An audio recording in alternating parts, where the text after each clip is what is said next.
Coming up on today's show, we've got a dump of information about Animal Crossing, God of War is coming to PC, and special guest Jae Lin is here. What's good, everybody, and welcome to another episode of the What's Good Games podcast, your source for video game news, commentary, analysis, and funny stuff every Friday. I'm Andrea Renee, joined by Miss Brittany Brombacher. Hello. And the Hotline Director of Games and Online Harassment Hotline, Jae Lin, is here. Hey, y'all. Thanks so much for having me. We're so glad that you're here. That is quite the title. And we are going to be talking more about the hotline a little bit later on in the show, but I'm so happy that friend of the show, Anita Sarkeesian, was able to connect us with you to get you on the show to talk about everything that you guys have been doing. And, you know, we haven't really gotten a chance to connect and learn about you as a person and as a gamer, so it's going to be a fun adventure today. Yeah, I'm so excited. And it works out that we have Animal Crossing news because I saw that you got back into Animal Crossing. I wore my Celeste shirt just because I knew we'd be talking about the direct from last week, so hopefully it should be a fun show. But before we get to any of that news, I want to say thank you to our Patreon producers, Chewy's Godson, Alex Rigopulos, David Iacolucci, Faris Attieh, Justin Foshee, Matthew Goderre, and Punkdefied. If you want to be part of our Patreon community, patreon.com/whatsgoodgames, where you can select your membership of choice, including getting the show for ad-free. And Brittany, it looks like we have some new podcast reviewers. We do. We have a review from IDK Linux, who says, I listened through 3 episodes, which included lots of very solid gaming content, an insightful discussion of pregnancy and childbirth, and a Bluey reference. What more could I want? My only concern is that one of the regulars recently left the show. I hope this is not a sign of impending doom, but maybe it's just that I have been recently scarred by the rapid demise of Giant Bomb. I just wanted to call this out. I know. Because although we have lost our lovely salt shaker, Christine Seimer, to a lovely position in Germany, I just want to reiterate that Andrea and I are still committed to the weekly show. Don't worry, we're not going anywhere. We've invested far too much time into this shit show to abandon it now. Speaking of this shit show, apparently this shit show has caught the attention of some very important eyeballs. In case you missed Brittany and I posting on social media earlier this week, Variety, the leading entertainment trade, has called What's Good Games one of the 20 best podcasts to listen to right now. We're super thrilled to be included. That's amazing. Thank you. And what's really interesting about this list that someone pointed out to me is that it's not a 20 best gaming podcast list. Right. It's a 20 best podcasts overall. And Yeah. we're in with some really amazing company, including podcasts from Crooked Media, one of my favorite producers of podcasts, and NPR, the #1 podcast producer in the country, and Earwolf, who also has a ton of amazing podcasts. So there's a lot of great shows on that list. When I showed it to my husband, he was like, wait a minute, I listen to those shows. What's your show doing on that list? And I was like, how dare you? I know, hello. I know, generally, Jae Lin, we make like top 10 podcasts for teens. I mean, not always. We've made some really good like other podcast lists, but recently the joke has been, you know, we're usually like top shows for teenagers or top shows for your teenage daughters. So when I saw this, I was like, okay, like what's the little like micro, like what's wrong about this? You know what I mean? But it was actually like a legitimate shout out about all podcasts. Yeah. That's amazing. Congrats, y'all. Thanks. We're pumped. So, and it's all because of everybody out there listening and who has supported the show. We say all the time that if you don't have $1 or $2 to throw our way on Patreon, all we would ask is for a few minutes of your time to leave a 5-star podcast review. It goes such a long way in helping new people discover and find our show. So thank you to everybody who has taken the time to do that. And if you've been kind of thinking about doing it and still haven't done it, and you're like, you know what, this week I'm going to make it my week to go and leave a review, we are so grateful and thank you in advance for your consideration. So let's get into the news. The Animal Crossing's Nintendo Direct. So I'm not going to go through every single piece of this Direct because boy, oh boy, did they jam pack it with a ton of new stuff. So I think what I would love to do is, Jay, ask you, was there something from the Direct that you were like, yes, this is the thing I'm most excited about? Ooh, how to choose. I think I think the thing that really kind of surprised me in terms of my own reaction was, so I'm kind of a nerd and I like read the blog post first, and I read the like accent walls and like ceiling light thing, and I was like, okay, sure, whatever. And then I saw the video and I was like, oh wait, no, this is so cool. Like the lighting is like a game changer with like ceiling lights and stuff. I know. So I think that was like the thing that I was most like, oh wait, what? That's actually super cool, even though it doesn't sound like the most revolutionary thing. But that's what's so great about Animal Crossing, is that those little design elements are really what hook you and keep you coming back to keep customizing and customizing and customizing. I'm with you that I think some of the things are throwaway. I believe I tweeted that it's neat that they are allowing Sable's custom designs to be used as clothing, but the deep bench of UGC content, user-generated content that you can get through the online connectivity just blows that out of the water. So like, cool, I can put Sable's plaid on my shirt, but you can get such interesting custom plaids from different creators out there in the community, which I think is clearly where power users are playing anyway. I really like the idea of cooking and recipes, but I am going to real talk it. I'm probably just going to plant a really cute farm and have a really cute farm on my island and then probably never harvest any of it. Oh, goodness. That homegrown food, though, Andrea. I know. I can have like carrots and stuff. But like, okay, so here's the thing, Jay. Is like, I have been following Animal Crossing through Andrea's very extreme journey as of late. So what's the point of cooking, though? Like, why do you want to cook in Animal Crossing? Same.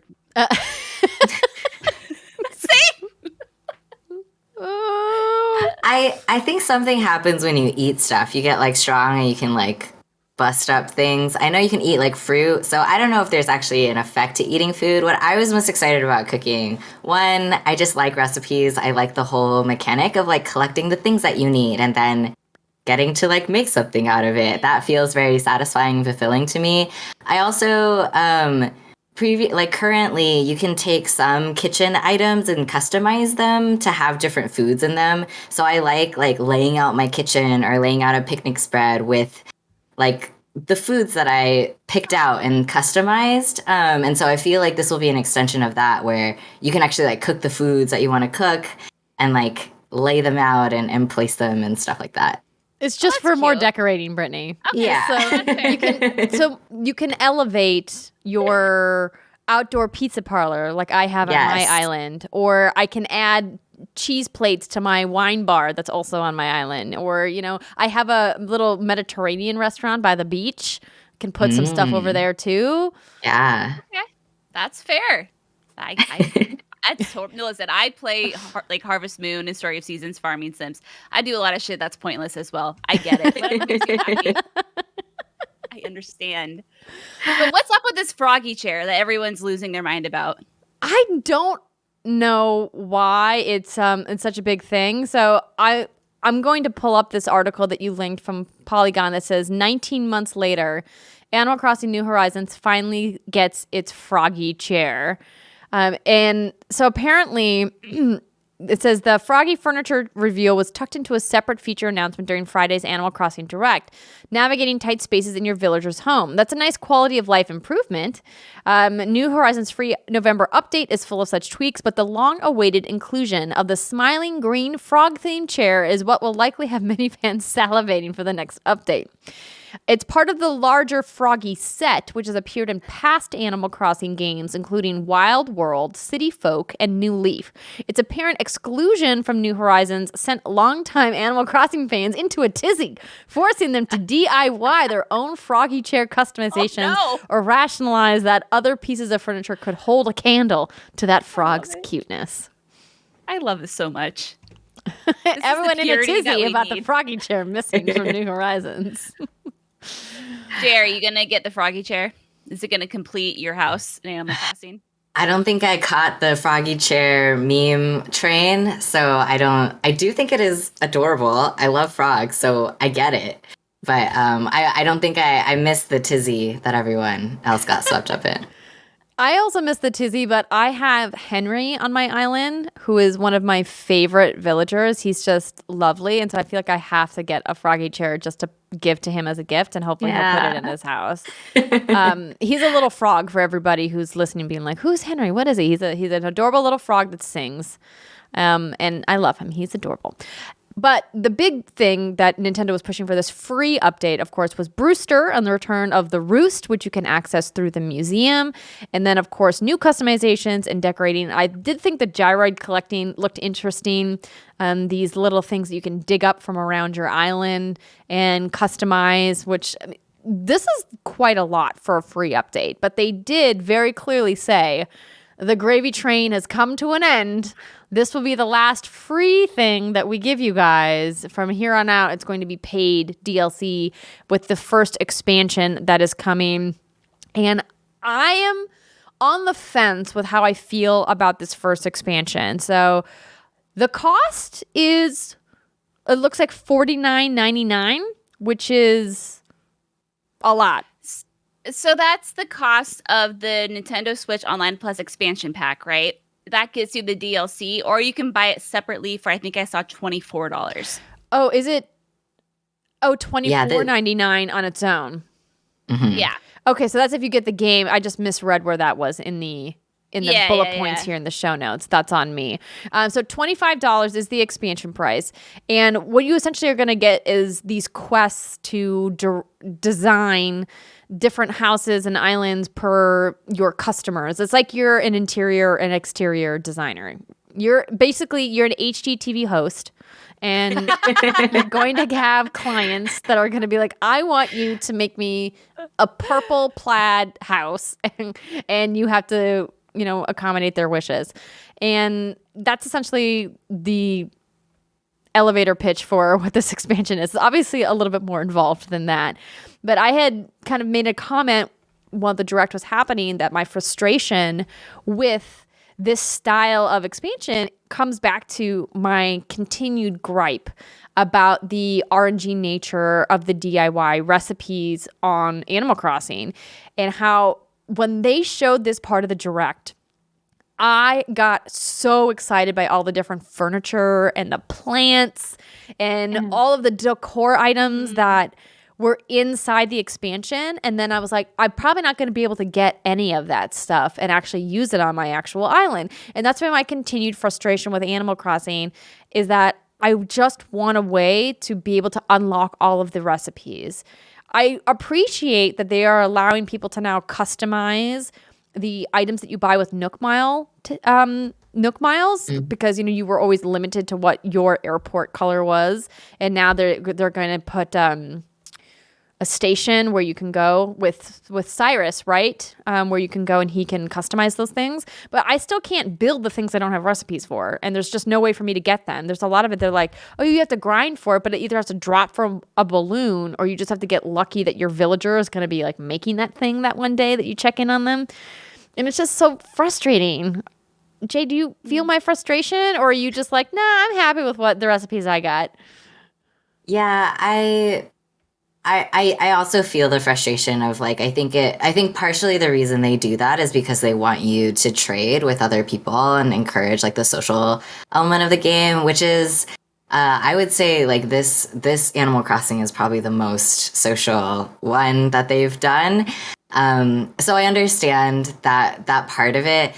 I do tend to be like more of a completionist, but I think Animal Crossing is such a giant, vast game that it kind of makes it impossible, or at least within my own capacity to complete and collect, 100% this game.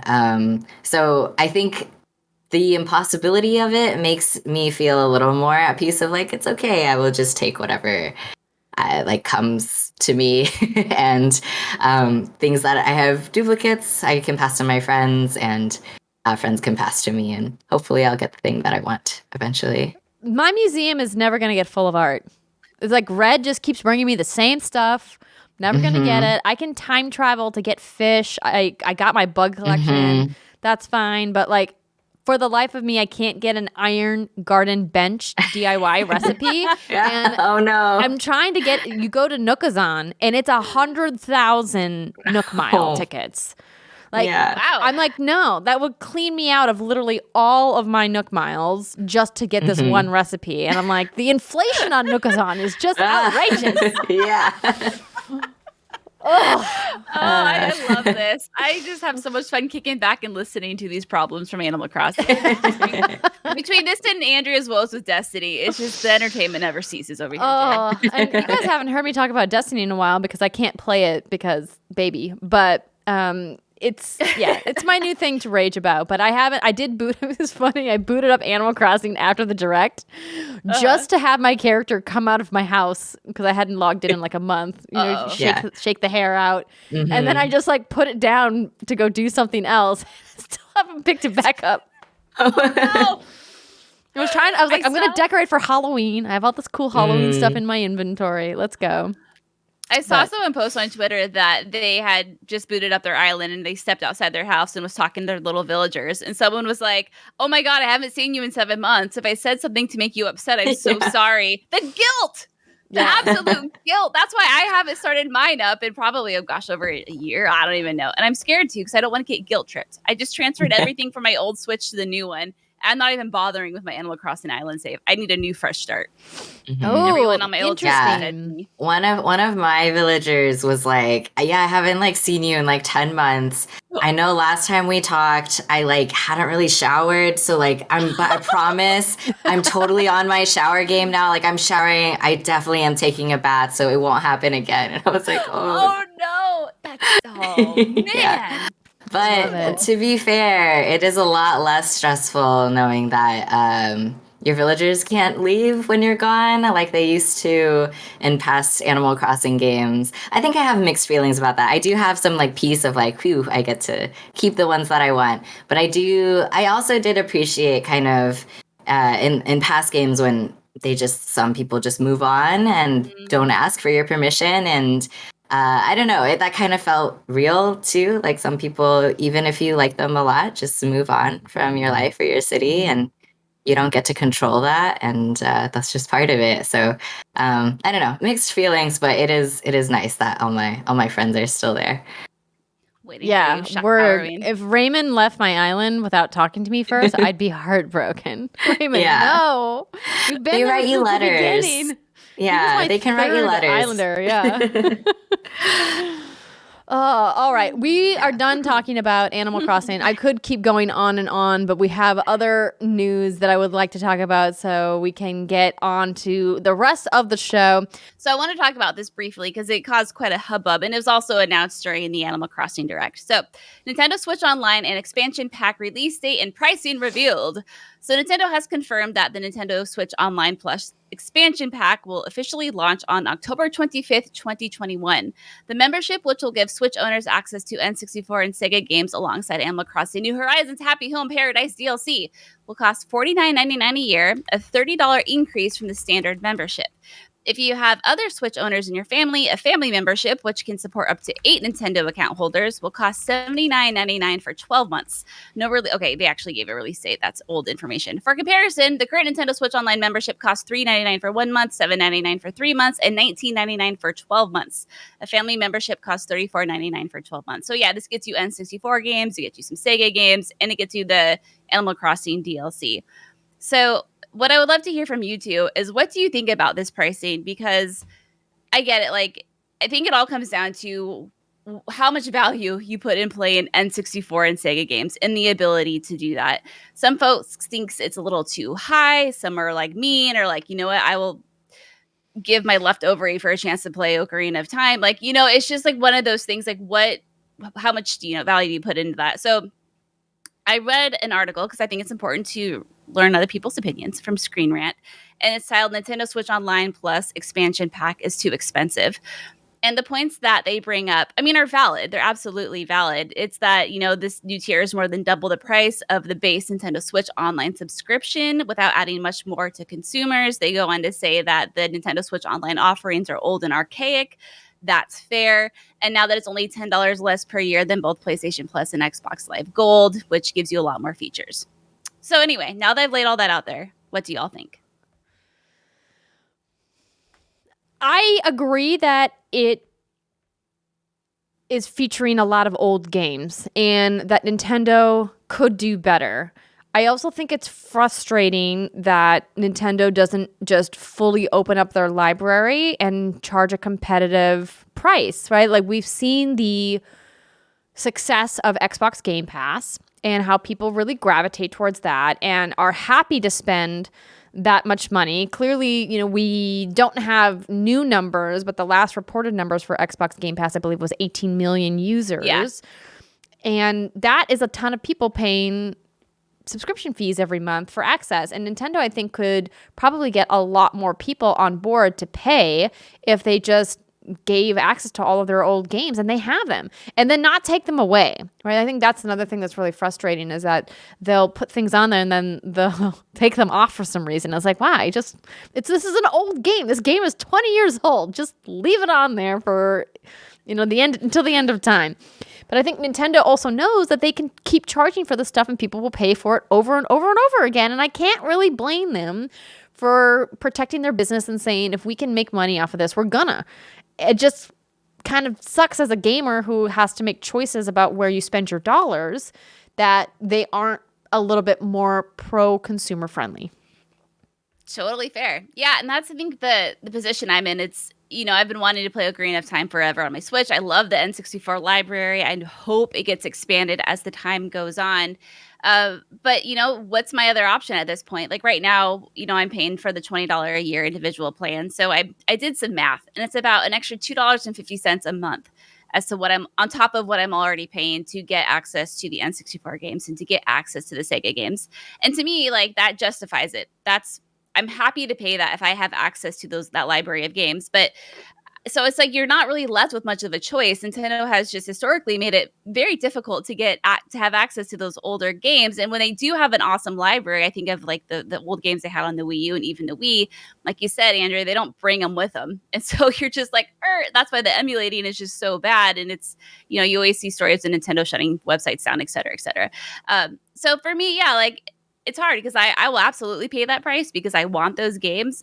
But I agree, it's a flawed system. But Jae, how do you feel about it? I don't know that I have a strong value judgment on this. I don't think I'm kind of the target for these things. I'm not really like a subscription games person. I just haven't really gotten into that. And I also tend to really especially for consoles like Switch and stuff, really like having the physical copies of things. So I'm very far removed from even owning digital copies. I like to have the physical version. And so this definitely feels very removed from the way that I like to have and collect and play games. I think what I would struggle with a subscription is that I'm not a super consistent gamer. There's not a game or a type of game that I consistently play all the time every day. I tend to jump around and play a bunch of different types of games, older games, newer games, indie games, and stuff like that. So it's hard for me to see myself paying for a year subscription to something when I don't know that I'm gonna be playing from this library constantly, Yeah, that's totally fair. Mm-hmm. Absolutely fair. I was like you. I used to only want physical goods, and then I was a very unorganized human. And then I started losing everything. So now I've succumbed to the digital world, if you will. But I appreciate the physical hustle. It's not easy. Yeah, it's there's so many things I could say about Brittany's physical games collection. It used to take up 3 rooms in her house. Oh, wow. And then she had to make a room for another human. Anywho, I love that you collect stuff, Brittany. I'm with you that digital is just this thing that just keeps coming at us and you kind of have to assimilate, right? It's as much as I love that there's still a collector's market with steel books and now we have all these gaming vinyls that are everywhere and there's still collector's editions and things like that. I think, you have to ask what is the value proposition there? And I think you both bring up good points of it either matters to you or it doesn't. And as Brittany has displayed, she is exactly the reason why Nintendo keeps keeps charging because I am. people are like, but I really like this thing and I'm going to keep paying for it. So like, I'm mad about it, but I'm going to keep doing it. Oh yeah, I'll cry while I'll give you my money. I don't care. I mean, what the heck am I supposed to keep my Wii U plugged in? Yeah, no, I'm with you. I mean, it's like me with Apple products, right? Like every year I get the new iPhone because I want the new camera and I want the slightly faster thing. And now I have to buy this fancy new MacBook. Did either of you see the Apple event this week where they unveiled this new like super chip that they created with Apple Silicon? I saw the prices of some of the models people were piecing together, and I was like, hot damn. Yeah, no, so the MacBook, the MacBook Pro I put together, the 14-inch model, by the way, not even the big boy, not even the 16-inch, with the SSD that I want, and the super chip is like $3,500. And I'm like, guess I'm not getting that one. My God. I'm like, I'm like, this production PC barely costs that much. I mean, and this is like the beefiest PC I've ever made. So like, for a laptop, but they're touting it as the most powerful notebook ever created. So, sorry, I went on a little tangent there. I know this isn't a tech show, but I have spent every E3 editing What's Good games on my laptop, and so production is important. And maybe someday I will edit What's Good games at E3 again. Oh man. Ooh, ouch. Someday. Tear. All right, let's move on to In Case You Missed It. In case you missed it, God of War is coming to PC on January 14th for $49.99. And according to IGN, it has enhanced visuals, unlocked frame rates, 4K resolution options, NVIDIA DLSS and reflex support, and the game's going to support multiple controllers as well as mouse and keyboard. And it includes 21:9 ultra widescreen support. Plus, congratulations to Sony Santa Monica for selling 19.5 million copies to date. Sounds kind of like the superior way to play God of War with all that fancy tech talk that you just threw in there. I mean, the game looked gorgeous on PlayStation 4, so it obviously looks good on PS5 as well. I can't even imagine with unlocked frame rates and 4K resolution what it's going to look like on PC. It's going to be like eye-popping. You can count all the pores on every human's face. Or God's face. The snow is going to be extra crunchy. Oh, that is the most impressive snow I've seen in any game in God of War is snow. I might have to play this just for the snow. Not even joking. Jay, did you get into God of War at all? No, I don't play a lot of like first person or third person games where you have to move the camera around because I get motion sick. So yeah. I feel you. That is not an uncommon issue at all. Well, if you ever catch a VOD of it of somebody else playing, I hope you enjoy. It's one of my favorite games of all time, and I'm very excited for Ragnarok whenever that game comes out. I believe next year, right? They said 2022? Yes. Fall? Fingers crossed. Speaking of games not coming out till 2022. Oh! Cyberpunk 2077 has been delayed yet again. Wah, wah, wah. Man! The game's long-awaited PlayStation 5 and Xbox Series X versions will now not launch until the first quarter of 2022. CD Projekt Red has now said an exact new date was not given. And The Witcher 3's PS5 and Xbox Series X and S versions will now arrive even later, currently the second quarter of next year. I don't even know why they're putting Windows on. I would just write a message saying, this shit's hard. It's not happening right now. We're delaying. We'll let you know when it's coming. We'll let you know when it's ready, booze. Yeah. I mean, I did appreciate that this notification wasn't set in a neon yellow background. Yes. Just good old white. Just plain white background. Thank you very much. I mean, this is...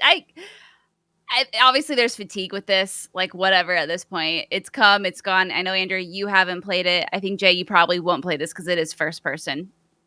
But Andrew, like, are you still going to play this someday? Or are you just kind of like over it before it even like happened? You know, like, I don't know. I don't know now if I'm going to go back and bother.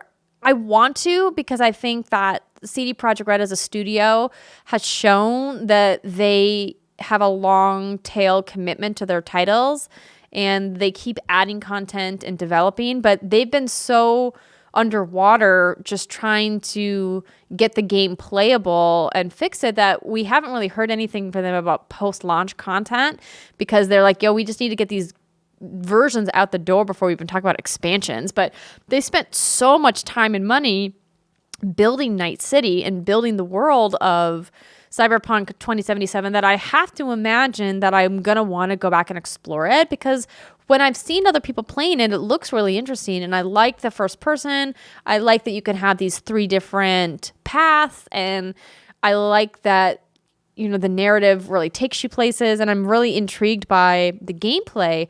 But I just got so turned off by how broken the game was at launch. And I was like really looking forward to the PlayStation 5 version, or, you know, the Xbox Series X version. But now that it's not coming out until next year, when there's just so much other stuff happening in 2022, particularly in the first quarter of the year, that I'm like, how am I going to make time to play Cyberpunk when there's all these other new games to play? And, you know, am I going to care about it? So it's really a toss-up for me on if I'm going to go back to Cyberpunk or not. Can I say something about this, like, just industry trend? Obviously, I don't work here, don't have any inside information and know exactly what's going on with them. But as we know, like, crunch is such an issue in the games industry, and all of this mandatory overtime, both imposed, like, by bosses, like, you have to work this much, and, like, kind of implicitly imposed but not said out loud, of just the expectations of, like, you should be grateful to work here, so you better work your ass off. Can we cuss? Sorry. Yes, of course you can. Yeah, absolutely. And so part of what happens when you have crunch so built into your workplace is that it really destroys your ability to estimate how long things actually take, right? There's, of course, also a human cost, but for example, just to simplify numbers, if there's something that takes 1,000 hours to do, right? You estimate that it takes 1,000 hours to do, right? So that's the deadline you set. Your workers actually work maybe 1,500 hours with crunch. Maybe they tell you, maybe they don't, but they're working more than they technically should to get that done, to meet that deadline. And so then you have something that you think took 1,000 hours, but actually took 1,500. And so then when you plan the next project, you're like, okay, well, that's just a 1,000 hour task. And I want to build on top of that, right? So let's do this 2,000 hour task, but that's actually going to take 3,000 hours or 4,000 hours. And there's just kind of this compounding effect to where these deadlines and these working conditions really viciously just destroy each other, so that it becomes really toxic and impossible to meet deadlines, and the crunch just gets worse and worse the more you let it go out of control. And that's what we've seen happen in a lot of workplaces. Again, I don't know exactly what's happening with this particular game, but this is a trend we see in the industry. And one of the business side reasons of why crunch is so bad, of course, there is also the human burnout cost and all of that as well. It's a really good point, and I'm glad that you brought it up. It's tough when you don't get a full picture from developers about what they're facing and what they're going through. And it's been an interesting conversation about crunch, because we have seen both sides of the coin. People come forward and say, I actually crunch because I'm a creative and I want to crunch. And when I get my creative juices flowing, I want to strike while the iron is hot, or whatever, euphemism you want to use about, really kind of working while you have that motivation and that inspiration.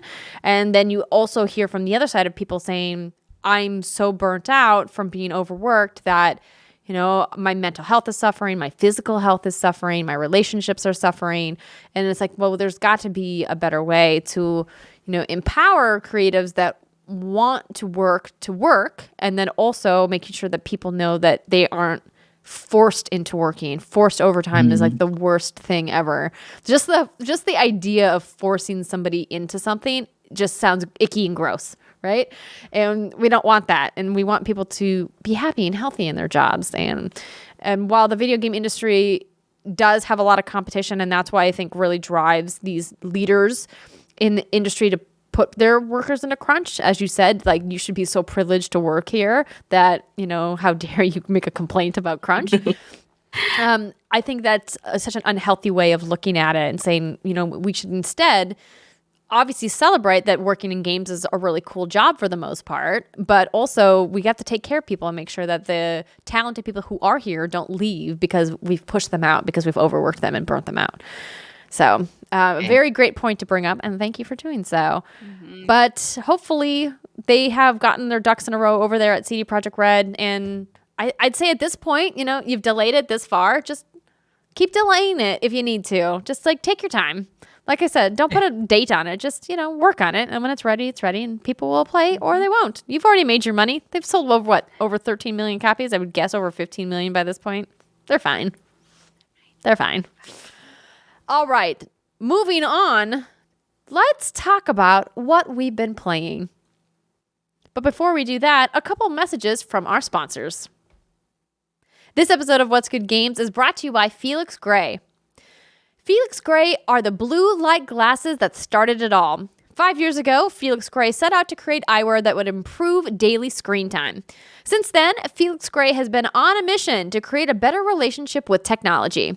Whether you're heading back to the office, back to school, or back to whatever, you can count on Felix Gray. Their lenses filter 15 times more of the most important blue light sources that are in and around your daily life.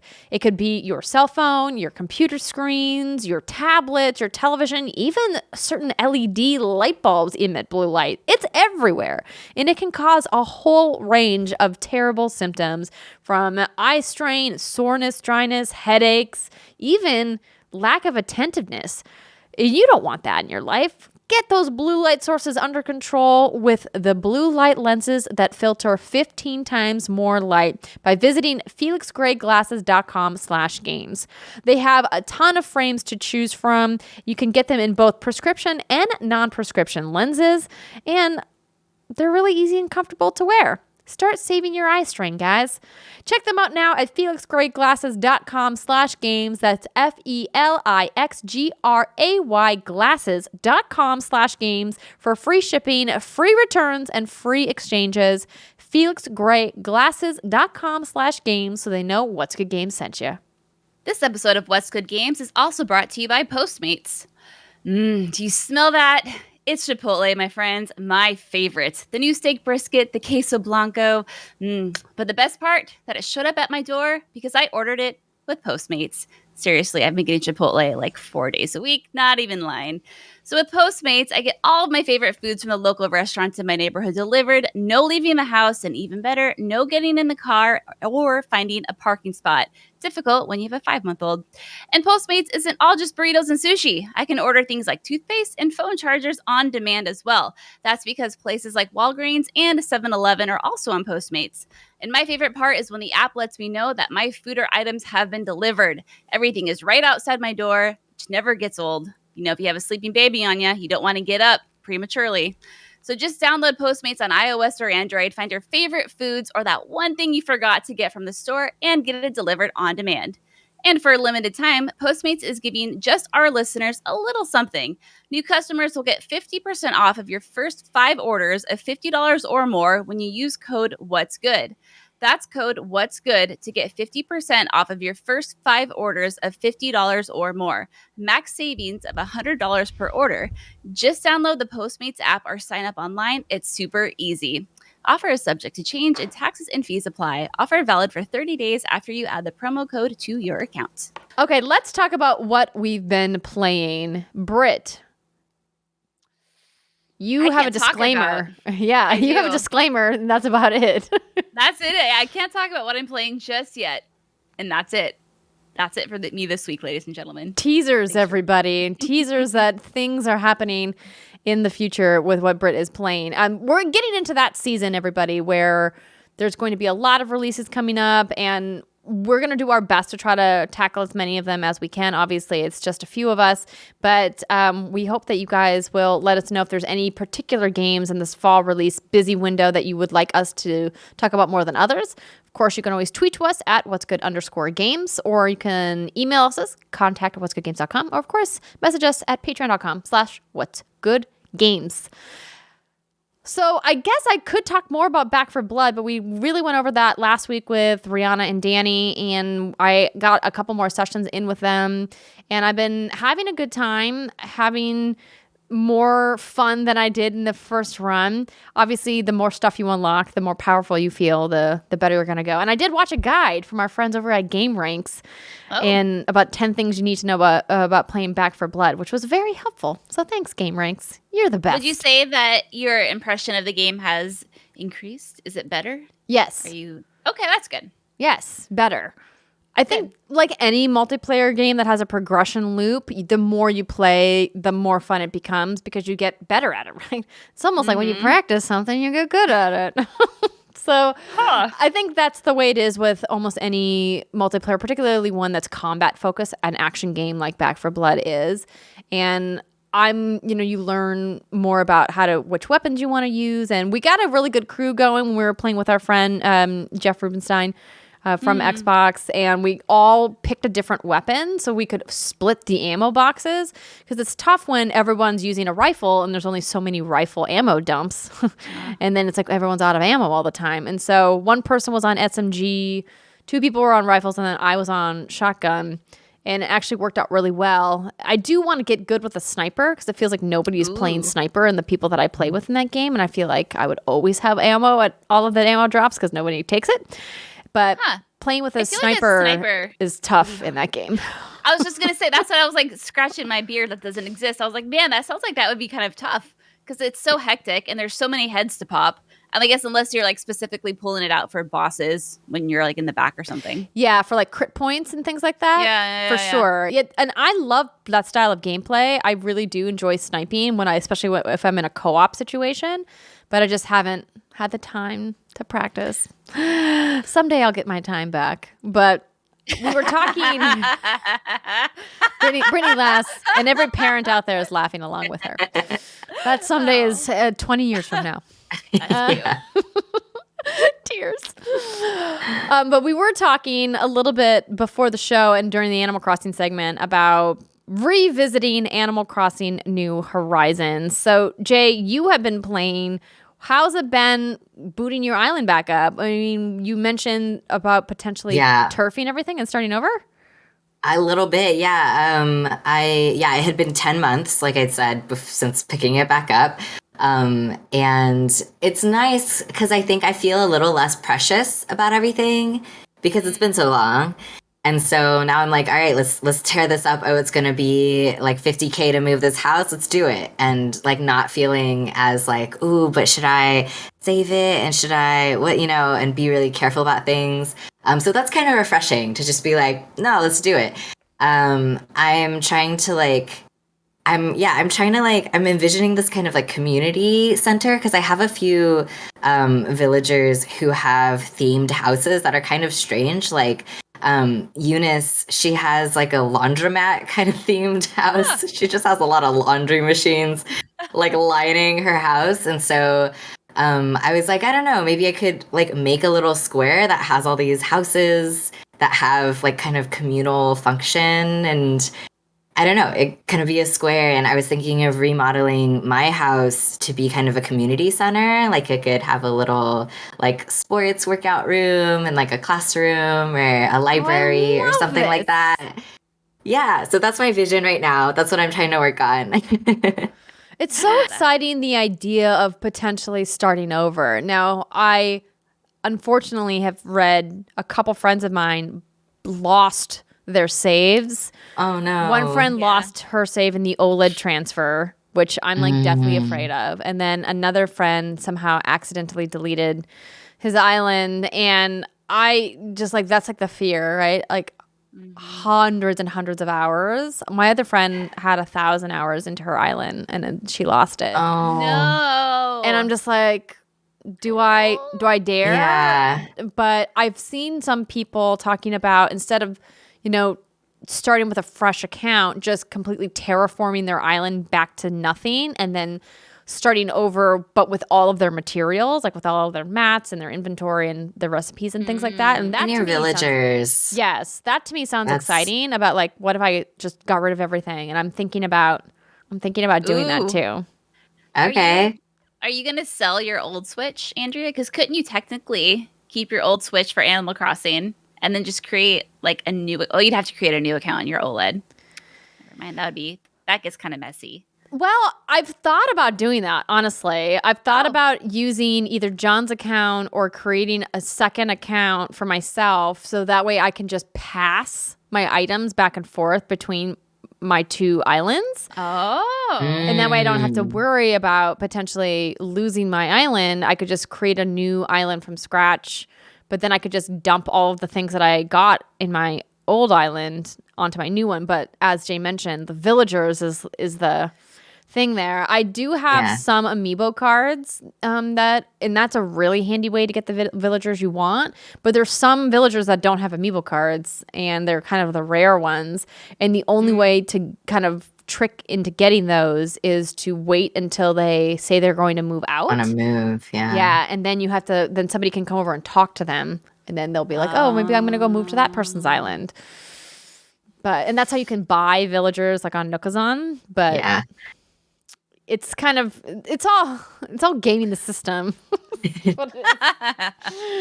But yeah, I just think about all the time I've put in, and like, well, do I want to go back to that? But it is really relaxing, and it's really easy to just press pause, set it down, walk away, and come back to it whenever I want. Like, it was during the first summer of the pandemic. I talked about this a lot on the show. That game, I think, is what single-handedly kept me sane in the beginning of the pandemic. I would go outside and sit in my backyard with my Switch and my cup of coffee, and I would just play Animal Crossing for an hour every morning. And then on the weekends when I wasn't working, I would just play all day long and just sit there outside by myself and play Animal Crossing. And it really was something that was therapeutic for me, and I never imagined myself getting into Animal Crossing. Jay, I don't know if you've heard on the show before that this is my first Animal Crossing. I never played Animal Crossing before this game. And Brittany and Steimer at the beginning were playing, and they're like, "Oh, you should check it out." Except Steimer was like, "You're going to hate it. I don't know why you want to get into Animal Crossing." And then here I am, nearly 800 hours later. Yeah. Bonkers. Yeah. It's a good one. I've played Animal Crossing. I've played many iterations of it, and they do good on some of them. They flub some of them, but this one definitely, they really hit it out of the park. So I'm glad. Welcome to the Animal Crossing family. I'm glad you like it, and I'm glad it's something that really was like grounding for you in this time of distress. Yes, absolutely. But you're playing some other games. It looks like you're playing Hyper Light Drifter, and is it Avicii Invector? Yeah, Avicii Invector. Avicii, like the DJ? Yeah. So kind of what I'm doing right now is I have this huge backlog of games that I've just like bought over the years and collected or gotten in bundles, or it was on sale or something. And it's really growing. It's really getting out of control. So I was like, what do I do about this? I think I try to save them for like the right time to play it. But I'm like, I already own these games. I already want to play them. Why am I spend so much time like looking for like, what should I play next? With like, you look at this, a shameful pile of games that you've collected. That how it goes? It's like, I have nothing to wear. I know, exactly. There's nothing to eat in this house. And so my friend introduced me to this library organizer called Play Night, and it just like consolidates all of your libraries, and then you can like organize and tag all of the games across all of your libraries. Oh, and so that has been really, really useful, and that has enabled me to actually like, okay, what do I actually want to play? And then when it's time to play, just play one. It has a feature even that like you press a button and it chooses a random game for you. And it's like, all right, I'm going to play that. So through that, with that preamble, Avicii Invector and Hyperlight Drifter are some like indie games that I've had for a really long time. I've heard so many great things about Hyperlight Drifter. It's so beautiful. I would totally love it. I just never played it. And so, yeah, it's really fun. I really like that the main character is sick. I feel like sick characters in games are usually like the dying wife or the old man that you're gonna go out and help or like get the cure for. But this one, like the main protagonist, the hero, is sick and like is coughing up blood as you're going around fighting. And I think that's really cool that like, I don't know, a hero doesn't have to be in perfect health or totally able-bodied. So yeah, I'm really enjoying that. And then Avicii Invector is this rhythm game. It is about Avicii, the DJ, who died by suicide a handful of years ago. This game was released after his death. His parents created a foundation afterwards that was like about suicide prevention and mental health and stuff. And that foundation funded the creation of this game. So in many ways, it's kind of a memorial and an homage to him. And I really liked Avicii's music for a lot of my life. And I also, of course, care a lot about mental health. So it feels like a really precious little gem. It's also a really good game. It's a very spaceshipy kind of rhythm game. But I like that the like maps change in these really like creative ways. And it's just, the base game is just 25 Avicii songs. And that's it, which is pretty different than a lot of rhythm games tend to have like hundreds and dozens of songs. And so it feels very contained in this way that a lot of rhythm games don't. So it's really cohesive. It's just 25 songs and it's really beautiful and it's really well mapped. So thanks for playing some of it. It's just so pretty. I had no idea really this game existed, and I'm so excited to check this out. I also am a big fan of Avicii's music and was super devastated by much of the EDM community when, news of him taking his life, got out there, and it was just so heartbreaking, like a life lost so soon from such a talented person. And I can't believe I missed this. I love music and rhythm games. This looks like my jam. It kind of looks like a cross between thumper and rock band, right? Kind of a little bit of both. Yeah. But you said it's good and you've been playing it? I've really loved it. I think the graphics are really stunning. The maps are really well done, and it's so much fun. And it's all his music, so I love all the songs, which also isn't true of every rhythm game, right? So yeah, I'm really really enjoying it. Nice. That's awesome. Well, now I have to add something to my backlog list. I did see that it came to Google Stadia earlier this year. So if you guys have Stadia, it might be a place to check it out. Stadia. What was the name of that program again, Jay, that you're talking about? Which one? Organizes your games? Play Night, like NITE. Okay. So does that only work on Steam? No, it's all like itch.io, Epic, Amazon, all of that. I think it's also cross-platform. I think you can also connect like your PlayStation and other things. I haven't tried it, so I don't vouch for that. But it works with like all like Origin, Battle.net, all of the libraries. It'll just squish into one. Sweet. That's exactly what you need, Brittany. Well, yeah, if I want a project that's going to take me 50 days and 50 nights. 50 days and 50 nights. That's awesome, though. I really could use that. Add it to your list. It definitely sounds like something that will be helpful to people listening. I didn't know that existed. Yeah. Being organized. And you can do it one by one. You don't have to do them all at once. You can add libraries and go from there. I'll remember that when I'm like up at 2 a.m. Overwhelmed. Like Jay said, I don't have to do this. Yeah. Just one at a time. Well, thank you for letting us know what you're playing. We'll have more hands-on impressions for you guys next week. But now we want to talk to Jay about the Games and Online Harassment Hotline. So I'm going to read just a little blurb from the Hotline's website, which is gameshotline.org. It says, the Games and Online Harassment Hotline is a free text message-based, confidential, emotional support hotline. We created the hotline space specifically for the gaming community. Whether you're a player, a developer, a streamer, a competitor, any part of this community, we're here for you. Whether that means offering emotional support or finding the referrals and resources that you need. And then you can read more about the story, but I would love to talk to you, Jae, about your involvement in the hotline and kind of how everything's been going. So we're celebrating your guys' 1-year anniversary. The hotline was launched last year. We had Anita on the show to talk about it last year. And, you know, she reached out and was like, hey, we'd love to celebrate our 1-year anniversary. And she introduced us to you. And now we get to talk about it. So how's everything been for the last year running the hotline? Yeah, it has been a really, really amazing year. Like you said, we launched last August.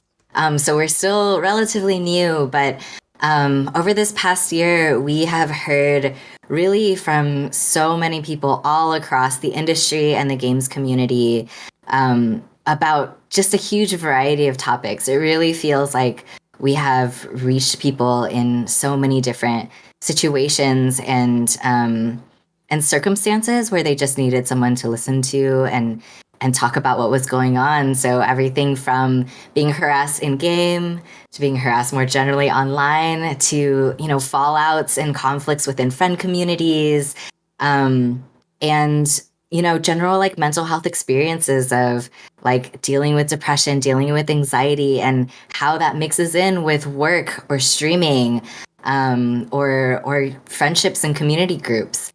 We also heard so much from students and developers and other people who work in the industry about their experiences with like either toxic workplaces or abuse and like kind of gender-based violence or just burnout and that crunch that we've been talking about. We've heard a lot of stories about that for sure too. So I think that has felt like the biggest success to us, the fact that we've reached so many different people from so many different backgrounds. In a weird way, we walk this line where we are a kind of population or community specific hotline where we are targeting specifically people who make and play games. But at the same time, that group isn't specific at all, right? Like the community is huge and gamers and game makers look so many different ways and have so many different experiences. So I feel like the fact that we've reached so many different people in so many different spaces has felt like a real success.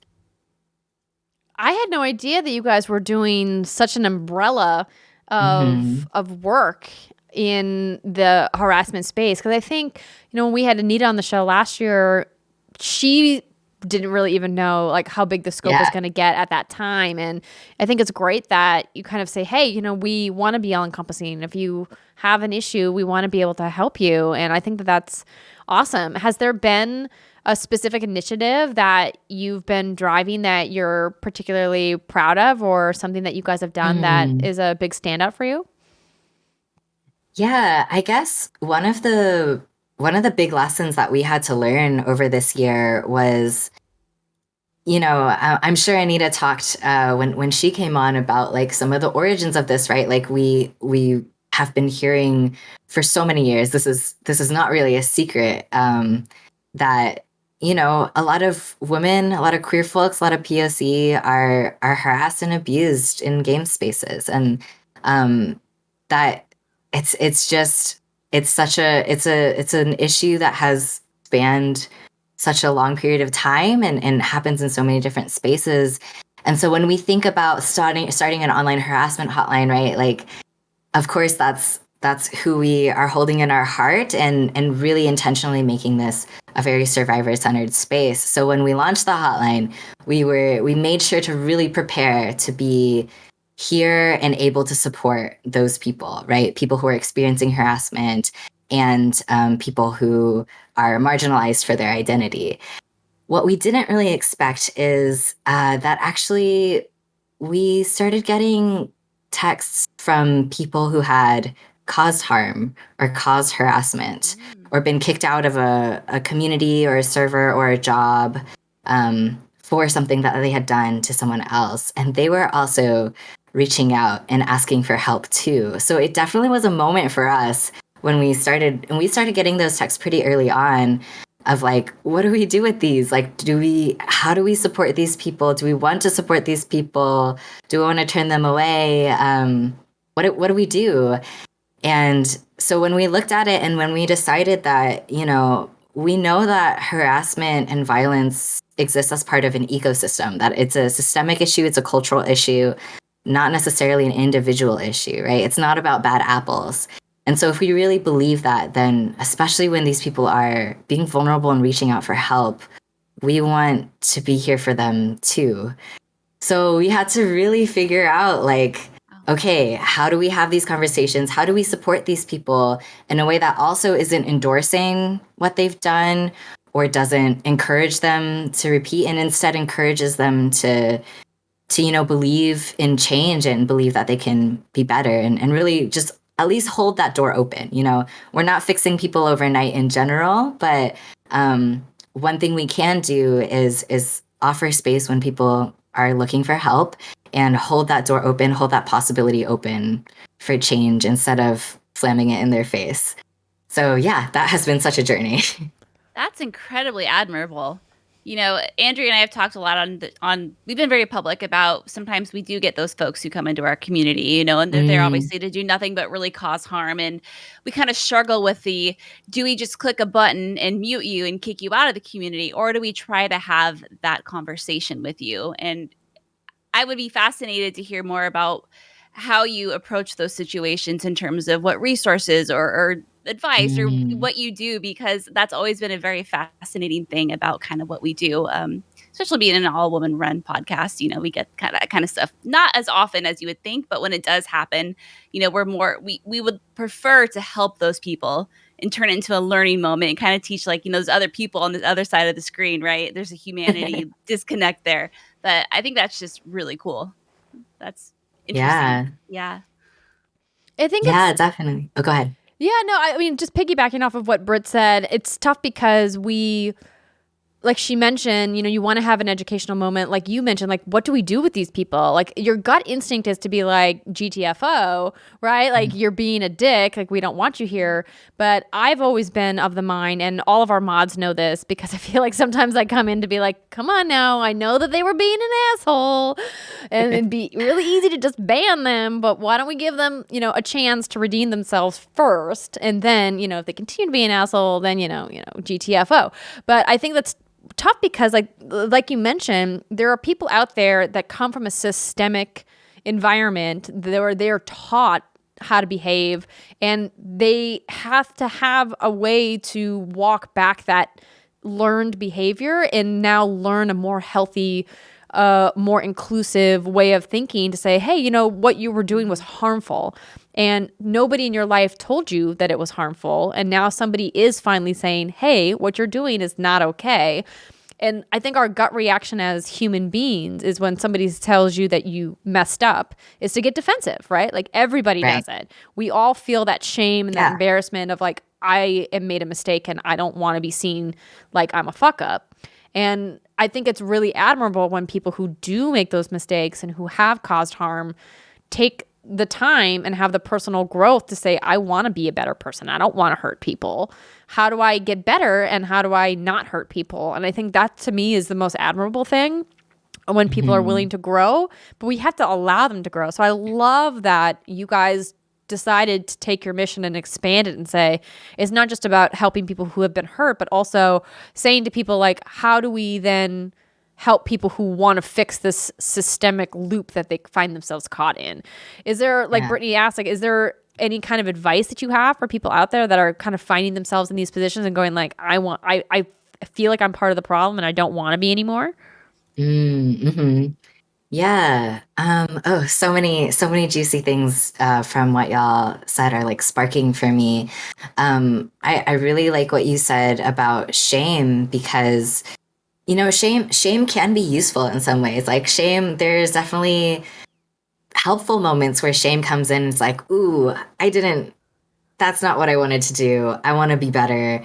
That's not who I see myself. Like there's a misalignment of like, that's not the person I see myself as. And I think the person I really am would not say something like that or would not do something like that. And that can be a really useful feeling. It's what makes you want to be better and want to be more aligned with your own internal values. But there definitely is a tipping point where shame kind of does the opposite, right? Of, well, once it gets kind of overloaded, it's like, oh no, everyone thinks I'm a monster and they think I'm going to be just like garbage forever. And so I guess there's nothing I can do about that. So why would I? So I guess screw me. Why would I change if I didn't believe that I could or didn't believe that it would matter and think that everyone else also feels that way. And so I think that's what happens a lot of times when we really overload on the shame and the labeling of people who have, made mistakes and caused harm.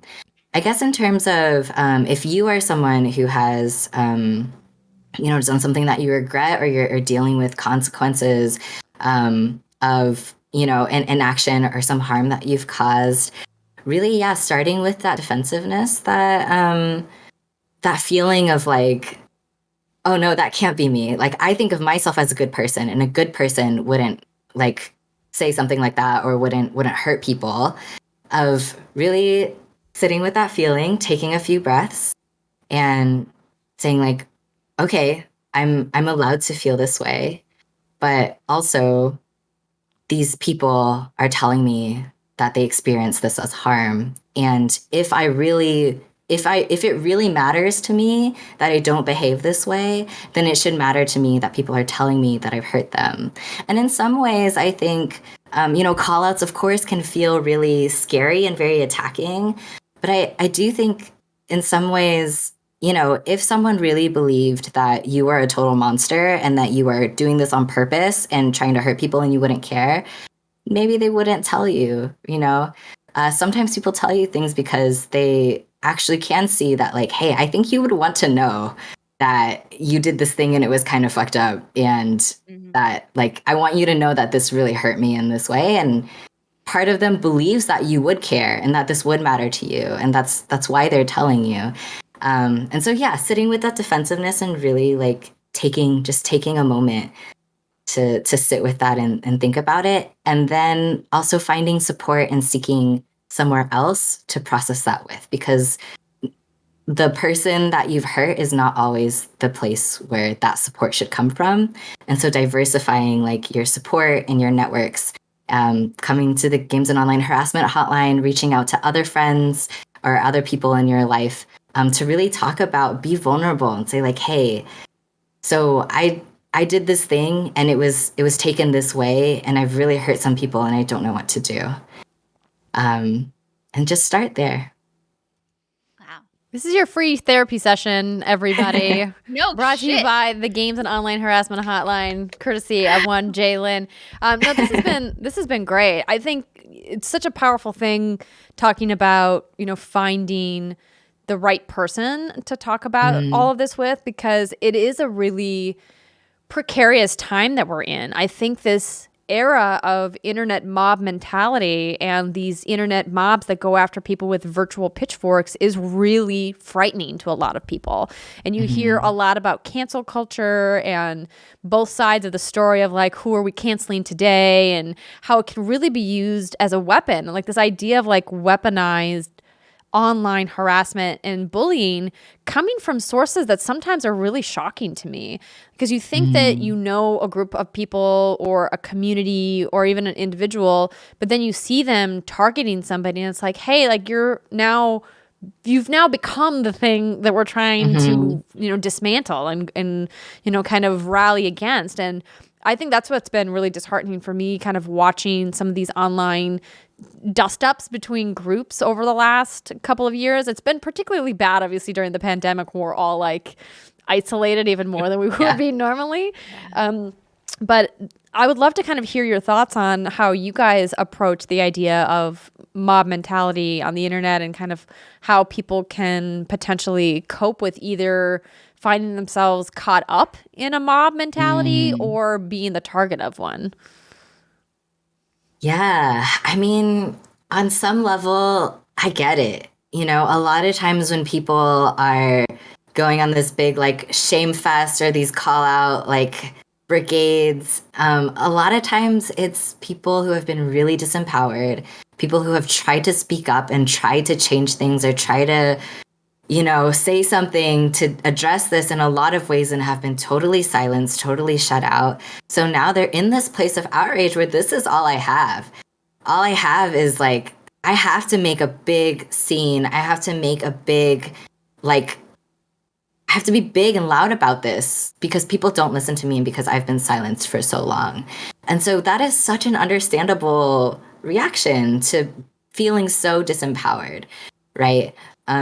So in a lot of ways, I get where that comes from. And I don't know. I wouldn't necessarily I wouldn't shame those people back, for choosing to kind of choose that avenue as their expression. But at the same time, at least from our perspective at the Games Hotline, right, we're interested in ending cycles of abuse and breaking these vicious things that feed each other of you get harassed, you harass them back, and they harass you back, and it just kind of gets bigger and bigger. Not that it's that simple and there's other kind of power factors at play, but we're interested in breaking the cycle, and that is again looking at that ecosystem. And what we know is that shaming people for doing something wrong or for hurting people doesn't work. It doesn't change the behavior, and it even getting someone canceled, even getting them kicked out, it often doesn't actually end the harm. It just maybe moves it to a different community or a different place because this person hasn't actually learned or understood what was wrong about their behavior, how that harm happened, and how they can change or stop it. And so we have a pretty unique role as the Games Hotline, being that we're a very kind of separate and third-party space, right? We're not associated with any companies or spaces or anything. It's really just its own little bubble. And when people reach out to us for help, we can really kind of non-partially just be here and just care for them and talk through what they're going through. Because a lot of times the reality is that when harm happens or when something violent happens or whatever it is, that violence actually hurts everyone involved. Of course, it hurts the victim. It can impact bystanders. And it does impact the person who caused that violence or that harm as well. We know from interviews with folks who have been incarcerated for a really long time, or even, it doesn't matter how long they've been incarcerated, but that, people who have caused violence also get PTSD from that violence. They relive, dreams of what happened and feel traumatized by it too. And so even on lesser scales, I really think that's true, whether you acknowledge it or not. And so if we really want to care about everyone who has been hurt by a situation, we also have to care about the person who caused that harm. And that doesn't mean we're throwing away survivors or not caring about that harm as well. But yeah, it really is all part of an ecosystem. And it's, I don't know, it's just the shaming and the mobs. They are an expression, but if you're interested in ending this behavior and ending this harm, that isn't what we've seen to be effective. So pragmatic. I love it. It's so hard though, right? I'm sure there's people out there listening being like, but why? Why do I have to be the one to educate them? Why do I have to do the work? Fuck that person. I'm mad. I'm mad about it. Yeah. And I get it, because I think that's the tough part, is particularly when it comes to the What's Good Games community, because, that's the thing that I'm involved with the most. When I talk to our mods, I always kind of tell them it's not on you to do this work, which is why I usually volunteer myself to do it. if we have to talk to a troublemaker in our community, or if we are looking at potentially kicking somebody out of our community. Somebody, particularly, it's tough when we have people that have been active in the community who have then caused harm to other people, and we have to then pull them aside and say, hey, like, we know that you've been here for a while, but now you've been behaving badly, and this is like your chance to like make it right, or we're gonna have to ask you to leave. And having to have that conversation is tough, right? Like, these are awkward conversations. You're inevitably going to hurt somebody's feelings. And a lot of times they're happening over text, either on Discord or on email. And so much can get misinterpreted when you're just using typing versus having a conversation where you can obviously use your vocal emphasis to convey emotion and feeling. And it's just, it's a land mind, like, thing you have to navigate, essentially. Yeah, definitely. That's really wonderful to hear that, like, hear your own experiences with that. And I do think it's different, like this is a role that, all the stuff that I was talking about is like a role that the games hotline is taking, but this is by no means saying that, like, oh, if someone really hurts you, you have to sit down and educate them. No, like, we're all about agency, right? Like, everyone deserves control over their own lives in digital spaces. And so, if someone is bothering you and you don't want to see them in your space, block them, ban them. Like, everyone should have that option. But yeah, I think it is a difference in opportunity when it's like, oh, a random person who just came into the stream today to like yell something versus someone who you maybe have more of a relationship with and know that like has good intentions and would value this space and this relationship. I think there's different opportunities there, right? And these like accountability, I see not so much as a destination or something you inflict on someone, but rather as a skill. It's a muscle that you have to practice. And so, yes, these conversations are so hard and they're so awkward, but they get easier the more you do them. And you can practice them in so many different ways, from little day-to-day things, right? You don't have to wait until it's been like a disaster time, like the worst possible thing has happened to practice accountability. It can just be day to day of like, hey, I said I'll follow up with you on this thing and I didn't. I'm really sorry. Or like, hey, this little thing you said the other day, I kind of took it this way and it hurt my feelings. Can we talk about that? Like, all of these things are going to build up our muscles so that if something else happens, if something bigger or more escalated happens, we're going to be ready for it. I think it's just absolutely incredible what y'all are doing. I think it's such good work. And I know the hardest part can sometimes be that initial reaching out for help. So if there's anyone out there right now, who has their phone on them and they're like, how do I even get started?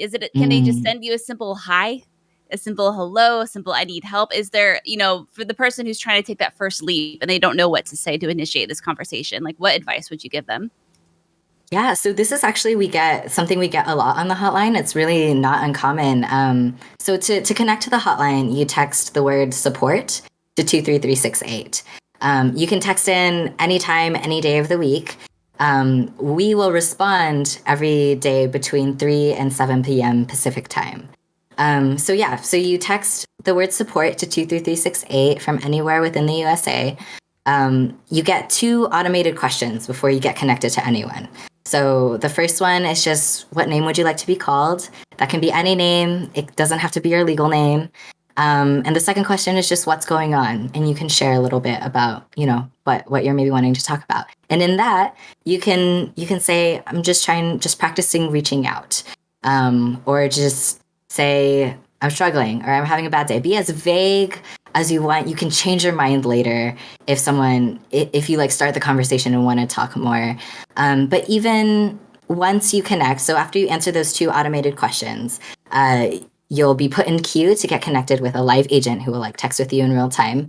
And even once you do, sometimes people just say, I was just practicing reaching out. Like, I don't want to talk today, or I was feeling mad earlier, but I feel better. And then just, end the conversation there.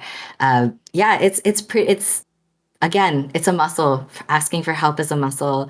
And maybe we're not your end goal. Maybe your end goal isn't to talk to us, but maybe you want to practice reaching out to a therapist or reaching out to talk with a friend that you've had a falling out with, or to talk with a family member that you're having a hard time bringing up a conversation with. And we are just your kind of playing ground for like, okay, what is it like to even just text and say anything about it? And yeah, we get that, again, not infrequently. So it's totally welcome. We're not going to push you. We let everyone who texts in guide their own conversations. So it really can just be whatever you make it.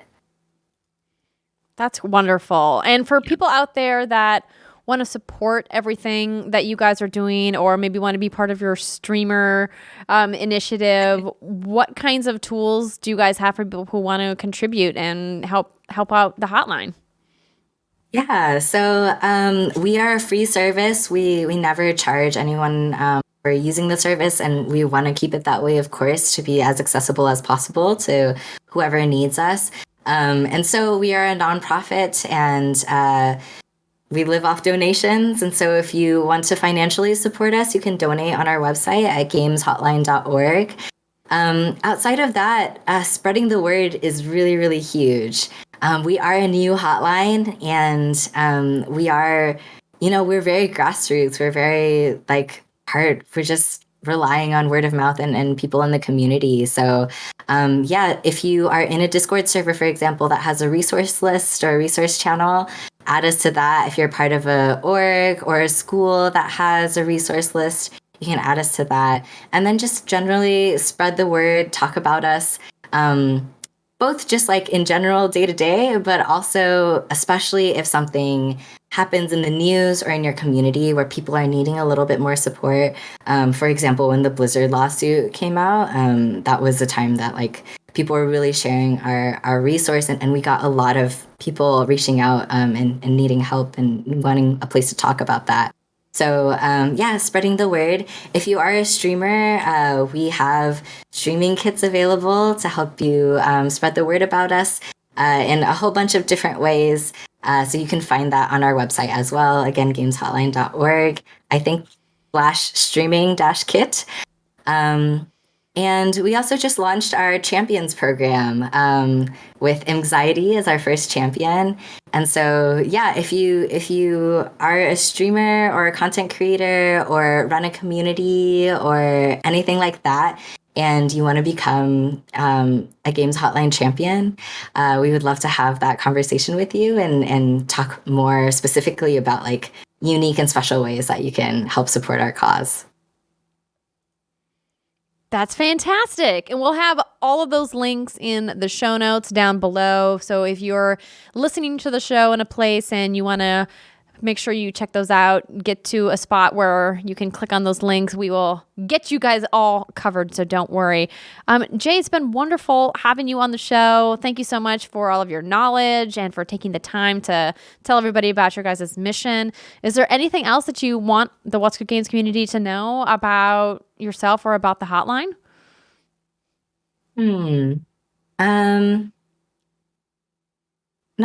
Not too much that I can think of. If you want to follow us on social media, we're at Games Hotline on everything.